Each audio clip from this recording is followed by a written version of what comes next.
ओम श्री गणेशाय नमः। ओम श्री परमात्मने नमः। कर्पूरगौरम करुणावतारम संसार सारम भुजगेन्द्रहारम सदा वसंतम हृदयारविंदे भवम भवानी सहितम नमामि। अब मैं भगवान शंकर एवं माता पार्वती जी के चरणों की वंदना करते हुए आज की राम कथा प्रारंभ करता हूँ। देखिए सज्जनों, पिछली बार की राम कथा में यह प्रसंग आया था कि देवताओं ने महादेव जी से यह प्रार्थना की थी कि वे पार्वती जी से विवाह कर ले, जिसे महादेव जी ने स्वीकार कर लिया था। तत्पश्चात यह समाचार सप्त ऋषियों ने ब्रह्मा जी की आज्ञा अनुसार हिमवान को सुनाया। हिमवान ने भी मुनियों से लग्न निश्चय कराकर ब्रह्मा जी के पास भेज दिया, जिसे ब्रह्मा जी ने सभी देवताओं को सुनाया, जो यह सुनकर हर्षित हुए। अब सभी देवगण शिव जी की बारात में जाने के लिए तैयारी करने लगे। श्री शिव जी का भी उनके गणों द्वारा एक दूल्हे के रूप में श्रृंगार किया गया। यह रूप लगभग वही रूप था जो हम आज भी चित्र में देखते हैं, अर्थात सिर पर जटाओं का मुकुट, शरीर पर विभूति एवं वस्त्र के स्थान पर बागंबर धारण किए हुए, मस्तक पर चंद्रमा एवं गले में सर्प, एक हाथ में त्रिशूल और दूसरे में डमरू। शिव जी का वाहन बैल है, अतः शिव जी उसी पर चढ़कर चले। उधर विभिन्न देवगण अपने अपने वाहनों से बारात के रूप में सम्मिलित हुए। हिमाचल ने बहुत ही सुंदर मंडप बनवा रखा था। बारात में देवताओं को देख हिमाचल की ओर से अगवानी करने आए लोग प्रसन्न हुए। विष्णु जी को देखकर तो और भी प्रसन्न हुए। उधर जब हिमाचल की पत्नी मैना दूल्हे राजा यानी शिव जी का परछन करने चली, तो शिव जी का यह रूप देख उन्हें अटपटा लगा, सो वह वापस चली गई तथा अपनी सुपुत्री पार्वती जी से कहा कि हे पुत्री, तूने नारद जी के कहने पर इस वर के लिए यानी शिव जी के लिए तप किया था। तुम्हारा विवाह शिव जी से कैसे हो सकता है, जो शरीर पर विभूति एवं वस्त्र के नाम पर बागंबर धारण किए रहते हैं? यह कैसे संभव है? क्योंकि पार्वती जी को तो सब कुछ पता ही था। पूर्व जन्म की बात न बताकर माता को समझाने लगी कि हे माता, यदि मेरे भाग्य में ऐसा ही वर लिखा है तो ऐसा ही सही, आप क्यों चिंता करती हैं? तत्पश्चात हिमवान नारद जी को ले आए। उन्होंने मैना को पार्वती जी के पूर्व जन्म की बात सुनाकर कहा कि हे मैना, तुम्हारी ये पुत्री साक्षात जगत जननी भवानी है, जो सदाशिव के अर्धांग में रहती है। पहले ये दक्ष के घर में जन्मी थी तथा इनका नाम सती था। तब भी ये शंकर जी से ही ब्याही थी। तब एक बार इन्होंने श्री राम जी की परीक्षा लेने शिव जी का कहना न मानकर सीता जी का वेश धारण कर लिया था। तभी से शिव जी ने इनका परित्याग कर दिया था। तब सती जी ने भी अपने पिता के घर जाकर योगाग्नि में अपना शरीर भस्म कर दिया था। अब इन्होंने तुम्हारे घर जन्म लेकर अपने ही पति यानी शिव जी के लिए ही इतना कठोर तप किया है। नारद जी की बात सुनकर सभी का विषाद मिट गया। तब सभी ने प्रसन्न होकर विवाह की रस्में पूर्ण की। पर्वतराज हिमाचल ने हाथ में कुश लेकर तथा कन्या का हाथ पकड़कर उन्हें भवानी जानकर शिव जी को समर्पित किया। तब सभी देवगण वेद मंत्रों के साथ पुष्प वर्षा करने लगे। शिव पार्वती जी का विवाह संपन्न हुआ। तब महादेव जी पार्वती जी के साथ सुख पूर्वक कैलाश पर विहार करने लगे। इस प्रकार बहुत समय बीत जाने पर 6 मुख वाले पुत्र कार्तिकेय का जन्म हुआ, जिन्होंने बड़ा होने पर तारकासुर का वध किया, जैसा ब्रह्मा जी ने पूर्व में ही भविष्यवाणी की थी। देखिए सज्जनों, याज्ञवल्क्य जी द्वारा श्री भरद्वाज जी को सुनाई जा रही कथा राम कथा का यह एक भाग था, जिसे सुनकर भरद्वाज जी ने बहुत सुख माना। तब याज्ञवल्क्य जी ने कहा, हे भरद्वाज, अब श्री रघुनाथ जी का चरित्र सुनो, जो बहुत ही सुंदर है। जैसा कि पूर्व प्रसंग में बतलाया गया है कि भगवान शिव एवं माता पार्वती विवाह उपरांत कैलाश पर रहने लगे थे। उस पर्वत पर एक बरगद का वृक्ष है, जो नित्य नवीन जैसा दिखता है। वहाँ शीतल मंद सुगंध वायु बहती रहती है। एक बार शिव जी वहाँ बागंबर बिछाकर बैठे थे कि माता पार्वती जी ने भी वहाँ आकर आसन ग्रहण किया। संयोगवश माता पार्वती जी को अपने पूर्वजन यानी सती जी के रूप में की याद आई। उन्होंने शिव जी से प्रार्थना की कि हे नाथ, मैं आपके श्री मुख से श्री रघुनाथ जी की नाना प्रकार की कथाएं सुनना चाहती हूँ। फिर कहने लगी, यहाँ 4 चौपाई हैं। प्रभु जे मुनि परमारथवादी, कहें राम कहूँ ब्रह्म अनादि, शेष शारदा वेद पुराना, सकल करें रघुपति गुण गाना। तुम पुन राम राम दिन राति, सादर जपऊँ अनंग अराती। राम सो अवध नृपति सुत सोई, की अज अगुण अलख गति कोई। हे प्रभु, जो ब्रह्म के ज्ञाता मुनि हैं, वे श्री राम जी को अपन अनादि ब्रह्म कहते हैं, और शेष सरस्वती जी वेद पुराण सभी रघुनाथ जी का गुण गाते हैं। इसके अतिरिक्त स्वयं आप भी तो दिन रात आदर पूर्वक राम राम जपा करते हैं। क्या ये राम वही अयोध्या के राजपुत्र हैं, या अजन्मा निर्गुण और अगोचर कोई और राम है? फिर कहने लगी कि यदि वे राजपुत्र हैं तो ब्रह्म कैसे, और ब्रह्म है तो स्त्री के विरह में उनकी बुद्धि इतनी व्याकुल कैसे हो गई। देखिए सज्जनों, यही संदेह पार्वती जी को उनके पूर्व जन्म यानी सती जी के रूप में भी हुआ था। तभी वे प्रभु श्री राम जी की परीक्षा लेने शिव जी की आज्ञा लेकर चली थी। अभी भी उन्हें पूर्व जन्म की बात याद है, सो कहती हैं कि यद्यपि मैंने पूर्व जन्म में श्री राम जी की प्रभुता देखी थी, पर अब भी कुछ संदेह है, जिसे हे नाथ आप ही दूर कर सकते हैं। फिर कहने लगी कि पहले तो वह कारण बताइए जिससे निर्गुण ब्रह्म सगुण रूप धारण करता है। फिर श्री राम जी का बाल चरित्र का वर्णन कीजिए, तथा फिर विवाह प्रसंग तथा तत्पश्चात वन में जाने का भी कारण बतलाइए। पार्वती जी के इस प्रकार प्रेम पूर्वक पूछने पर महादेव जी 2 घड़ी तक प्रभु के ध्यान में रहे। फिर उनके बाल रूप से श्री रामचंद्र जी के चरित्र का वर्णन करने लगे। यहाँ 4 चौपाई हैं। बंदौ बाल रूप सोई रामु, सब विधि सुलभ जपत जिस नामु। मंगल भवन मंगल हारी, द्रवं सुदत रति अजिर बिहारी। राम नाम गुण चरित सुहाए, जन्म कर मय गणित श्रुत गाए। यथा अनंत राम भगवाना, तथा कथा की रति गुण गाना। तथा कथा की रति गुण गाना।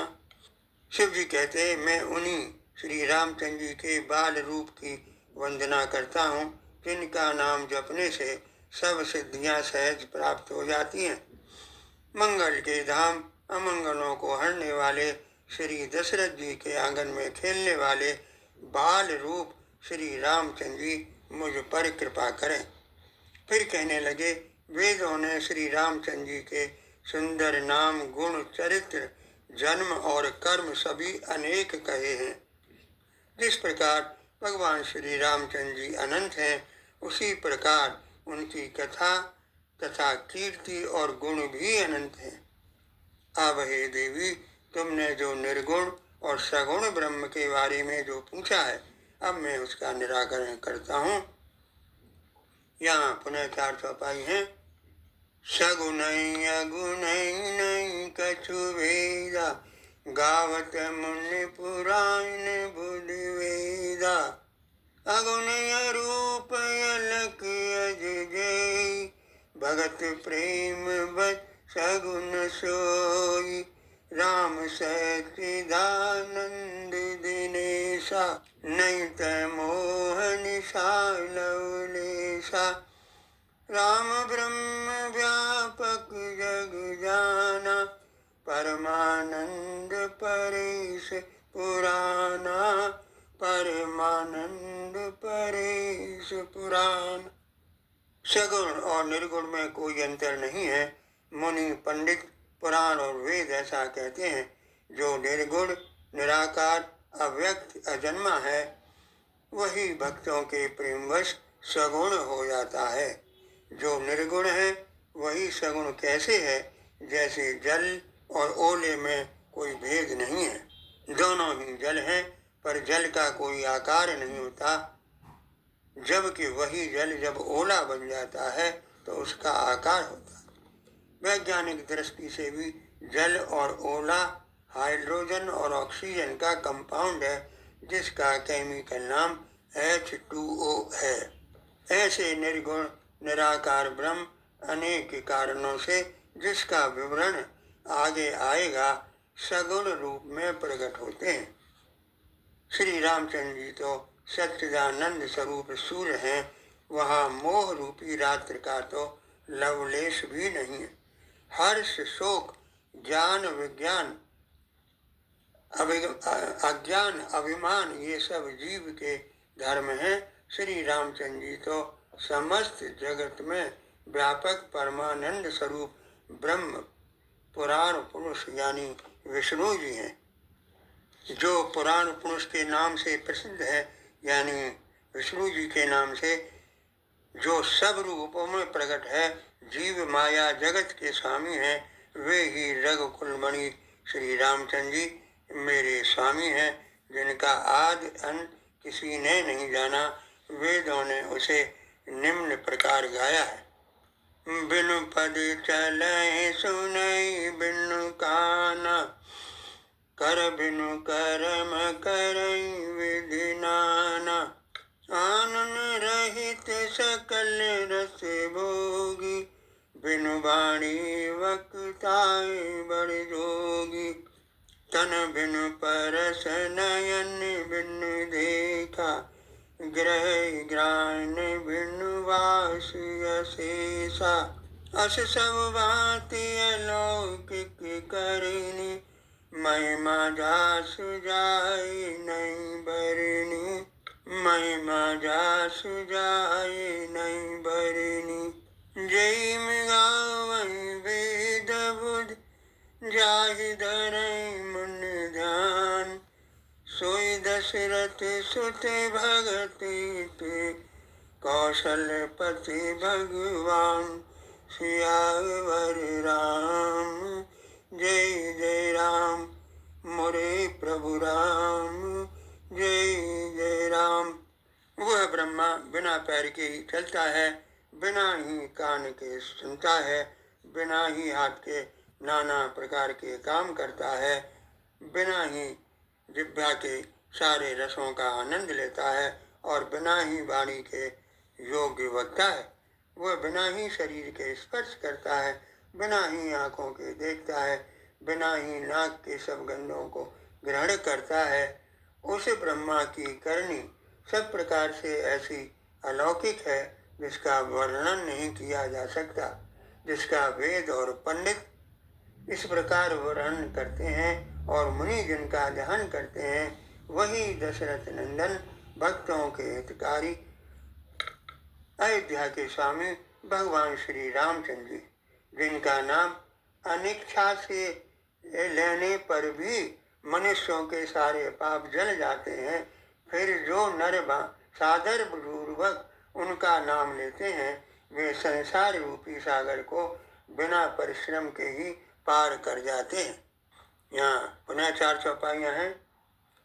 राम सो परमाई तुमाई भवानी, तय ब्रह्मयत अभित तब बानी, अस संशयानत माई, ज्ञान विराग सकल गुण खानी, राम ब्रह्म चिन्मय अविनाशी, सर्वरहित सब उर्वासी, नाथ धरेऊ नर तनु के तू, मोय समझाय कहीं वृष के तू, मोय समझाय कहीं वृष के तू। शिव जी कहते हैं, पार्वती वही परमात्मा श्री रामचंद्र जी हैं। इसमें भ्रम है ऐसा सोचना भी अत्यंत अनुचित है। इस प्रकार का संदेह मन में आते ही मनुष्य के ज्ञान वैराग्य आदि सारे सद्गुण नष्ट हो जाते हैं। यह सुनकर पार्वती जी कहती हैं कि हे नाथ, आपके वचनों को सुनकर मेरा विषाद जाता रहा, फिर भी मैंने जो बात आपसे पहले पूछी थी मुझे अपनी दासी समझकर वह भी मुझे समझाइए।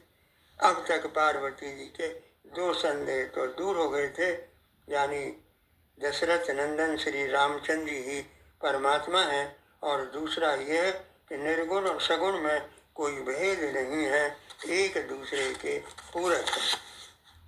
पार्वती जी कहती है कि हे नाथ, यद्यपि ये सत्य है कि श्री रामचंद्र जी ब्रह्म हैं और ज्ञान स्वरूप हैं, अविनाशी है, सबसे रहित, सबके हृदय रूपी नगरी में निवास करने वाले, फिर हे नाथ उन्होंने मनुष्य शरीर किस कारण से धारण किया, यह मुझे समझा कर कहिए। शिव जी कहने लगे कि हरि का अवतार जिस कारण से होता है वह कोई एक ही कारण नहीं है, अनेकों अज्ञात कारण हो सकते हैं। हमारा मत तो यह है कि मन बुद्धि वाणी से प्रभु की तर्कता नहीं की जा सकती, तथा संत मुनि वेद पुराण जैसा कहते हैं और जैसा मेरी समझ में आता है वही कारण मैं तुम्हें सुनाता हूँ। जब जब होई धर्म की हानि, बाढ़ई असुर यदम अभिमानी, तब तब धरे प्रभु विविध शरीरा, हरऊँ कृपा निध सहजन पीरा, हरऊँ कृपा निध सहजन पीरा, असुर मारे थापै सुरन, राखी निज श्रुत सेतु, जग विस्तार विशद जस, राम जन्म करे सियावर राम, जय जय राम, मोरे प्रभु राम, जय जय राम। जब जब धर्म का ह्रास होता है और नीच अभिमानी राक्षस बढ़ जाते हैं और वे ऐसा अन्याय करते हैं जिसका वर्णन नहीं किया जा सकता, तथा ब्राह्मण, गौ, देवता और पृथ्वी कष्ट पाते हैं, तब तब वे कृपा निधान प्रभु भांत भांत के दिव्य शरीर धारण कर सज्जनों की पीड़ा को हर लेते हैं। वे असुरों को मारकर देवताओं और धर्म की स्थापना करते हैं और जगत में अपना निर्मल यश फैलाते हैं। श्री रामचंद्र जी के अवतार का यह एक मुख्य कारण है। शिव जी कहते हैं कि श्री हरि के जन्म लेने के एक से एक बढ़कर विचित्र कारण हैं, जिनका वर्णन आगे के प्रवचनों में किया जाएगा। यहाँ हम कथा को विराम देते हैं। जय श्री राम।